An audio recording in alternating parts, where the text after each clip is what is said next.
Praise the Lord. सबको जय मसीह की। आइए मैं आप सबके लिए, आपकी चंगाइयों के लिए और इस पवित्र वचन के लिए, जो पवित्र वचन में परमेश्वर की दास अपोस्टल अंकु योसेफ नूला जी द्वारा और परमेश्वर की दासी पास्टर सोनिया योसेफ नूला जी द्वारा दिया जाता है। सर्वशक्तिमान परमेश्वर, हम आपका धन्यवाद करते हैं पिता, आपने हमें एक नए दिन के साथ खुदा बना ब्लेस किया। हम धन्यवाद करते हैं पिता परमेश्वर। बाइबल कहती है धन्यवाद के साथ, स्तुतियों के साथ उसके फाटकों में प्रवेश करते चलो। है मेरे संता परमेश्वर, मैं आपका धन्यवाद करती हूँ खुदा। आपके वचन में लिखा है कि यीशु मसीह के कोड़े खाने से तुम चंगे हो चुके हो। ऐ मेरे संता परमेश्वर, आपके कोड़े खाने से हम चंगे हो चुके हैं। हर एक जन जो बीमार है यीशु मसीह के नाम के द्वारा चंगे आएंगे। इनकी जिंदगियों का हिस्सा हर एक जन आज चंगा किया जाए। परमेश्वर का आत्मा आज उन्हें छुए, परमेश्वर का फेवर, उसका फजल आज उनकी जिंदगियों में जाए खुदा बना। अपने डिवाइन हेल्पर्स को परमेश्वर आज उनकी जिंदगियों में पूरा कर खुदा। आज परमेश्वर की हर एक घटी को खुदावन खुदा स्वर्गीय भंडारों से पूरी करना परमेश्वर। हर एक जन ब्लेस किया जाए। बाइबल में लिखा है कि जॉन सिंगों को तो घटी होगी, लेकिन परमेश्वर के खोजियों को कोई घटी ना होगी। या मेरे खुदा ने कोई घटी ना होने पाए। हर एक जन तेरे नाम की आशीष को लेने पाए। डिवाइन हेल्पर, डिवाइन रिश्ते इनकी जिंदगियों का हिस्सा हो खुदा बना। हर एक जन आज तेरे नाम की आशीष को लेने पाए। परमेश्वर तेरा आत्मा से छुए। शैतान की हर एक योजनाएं, शैतान की हर एक चालें आज उनकी जिंदगियों में से कैंसिल की जाए। शैतान के हर एक प्लान्स कैंसिल किए जाए खुदा बना। आपके वचन में लिखा है कि मैंने तुम्हें आज्ञा दिया कि तुम दुष्ट आत्माओं को निकालोगे। मेरे खुदावन खुदा, हर एक दुष्ट आत्मा, हर एक बीमारी, हर एक रोग आज उनकी बॉडी को छोड़ के जाए परमेश्वर। बाइबल में लिखा है जैसा तेरा विश्वास है वैसा तेरे साथ किया जाएगा। परमेश्वर, मैं विश्वास रखती हूँ कि मेरे साथ जुड़ा हर एक जन आज चंगा हो चुका। परमेश्वर चंगे आएंगे इनकी जिंदगियों में जाए। तेरी ग्रेस, तेरी सामर्थ आज उनकी जिंदगियों में जाए। आज के वचन के द्वारा हर एक जन आशीषित किए जाए। परमेश्वर इनके घराने आशीषित किया जाए। आपके वचन में लिखा है कि तू बच, तेरा घराना उद्धार पाएगा। इनके साथ इनके घराने उद्धार पाए, आशीषित किए जाए, ये ब्लेस किए जाए। परमेश्वर पिता का फजल इनके साथ रहे, उसका अनुग्रह इनके साथ होता रहे। और आज हर एक जन इनके घराने परमेश्वर ब्लेस किया जाए। परमेश्वर आपकी ब्लेसिंग, आपकी अबंडेंस ऑफ ब्लेसिंग, आपका मस्सा, आपका फेवर आज इनकी जिंदगियों में जाए। हर एक जन आज आशीषित किया जाए। आज का वचन इनकी जिंदगियों में कार्य करे। आज के वचन की तरह ये आशीषित किए जाने पर आज का वचन इन्हें छुए, इन्हें आजाद करे हर एक बंधनों से। आज का वचन इन्हें आजाद करे, इन्हें चंगा करे। आज का वचन इन्हें बदले। प्रभु यीशु मसीह के सामर्थ्य नाम में मांगते, आमीन आमीन।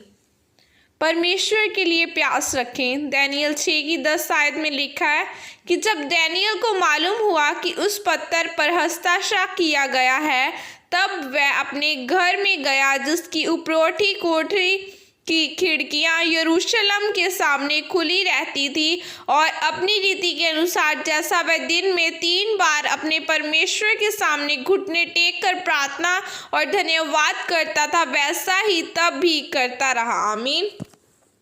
मेरे प्रियो, परमेश्वर के लिए प्यास रखें। ऐसी प्यास उसकी हजूरी में जाने की, प्रार्थना करने की, वचन पढ़ने की, उपवास रखने की, सेवा करने की। अगर यह प्यास आपके जीवन में होगी तो आप आत्मा में बढ़ पाएंगे।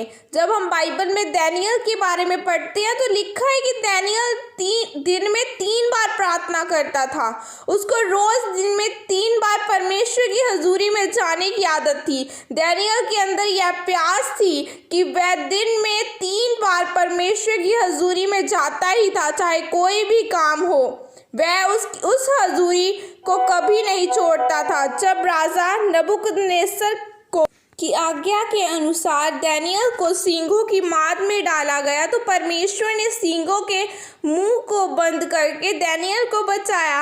इसका यही कारण था कि दानियल परमेश्वर की हजूरी में लगातार बना रहा और उसने परमेश्वर के लिए अपनी प्यास को खत्म नहीं किया। मेरे प्रियो, जब आप लगातार परमेश्वर की हजूरी में जाते रहते हैं तो परमेश्वर आपको देखता है और परमेश्वर के साथ आपका एक अटूट संबंध बन जाता है। तो फिर जब आप किसी मुसीबत में पड़ते हैं और परमेश्वर को पुकारते हैं तो परमेश्वर आपकी प्रार्थना को सुनता है और आपको उस मुसीबत से बचाता है। मेरे प्रियो, लेकिन आज लोगों के अंदर वो प्यास नहीं है। वो अपने फ़ोन को, टीवी देखने को, अपने दोस्तों के साथ समय बिताने को ज़्यादा महत्व देते हैं, पर उसके अंदर परमेश्वर के लिए कोई प्यास ही नहीं है। वह प्रार्थना में नहीं बैठते, वचन को नहीं पढ़ते। वह बहाना बनाते हैं कि हमारे पास समय नहीं है, पर उनके पास फ़ोन चलाने का, टीवी देखने का, अपने दोस्तों के साथ घूमने का समय होता है। मेरे प्रियो, मैं आपको ये नहीं कह रहा कि फ़ोन का इस्तेमाल मत करें, अपने दोस्तों को न बुलाएं, लेकिन आप ज़्यादा समय प्रार्थना वचन में बिताएं। अगर आपके जीवन में परमेश्वर के लिए प्यास नहीं होगी, आप प्रार्थना में नहीं बैठेंगे, तो आप कैसे सोच सकते हैं कि आप चंगाई को पाएंगे? क्योंकि ये तभी संभव होगा जब आप परमेश्वर के साथ समय बिताएंगे, उसकी हजूरी में जाने की प्यास रखेंगे। मेरे प्रियो, बाइबल में जब हम राजा दाऊद के बारे में पढ़ते हैं तो हम देखते हैं कि दाऊद एक राजा था, और एक राजा बहुत व्यस्त रहता है, लेकिन दाऊद एक राजा होने के बावजूद भी परमेश्वर की दिन में 7 बार स्तुति आराधना करता था। यह उसके अंदर एक प्यास थी, और राजा बनने के बाद भी उसने अपनी प्यास को खत्म नहीं होने दिया। इसलिए मेरे प्रियो, आप भी परमेश्वर के लिए दाऊद और दानियेल जैसी प्यास को रखें। चाहे आप अपने जीवन में कितने भी व्यस्त क्यों ना हो, परंतु परमेश्वर के लिए जरूर समय निकालें, तब परमेश्वर आपको देखता है और आपको आशीषित करता है। आमीन। यह अंगीकार आपके द्वारा किया जाए। सर्वशक्तिमान परमेश्वर, मैं इस वचन के लिए पिता आपका धन्यवाद करती हूँ। पिता, मैं अंगीकार करती हूँ कि मैं चाहे कितनी भी व्यस्त क्यों ना हूँ, लेकिन मैं प्रार्थना में समय बिताऊंगी और परमेश्वर के लिए, उसकी हजूरी में बढ़ने के लिए अपने जीवन में प्यास रखूंगी। प्रभु यीशु मसीह के सामर्थ्य नाम में मांगते, आमीन आमीन। सबको जय मसीह की। God bless you.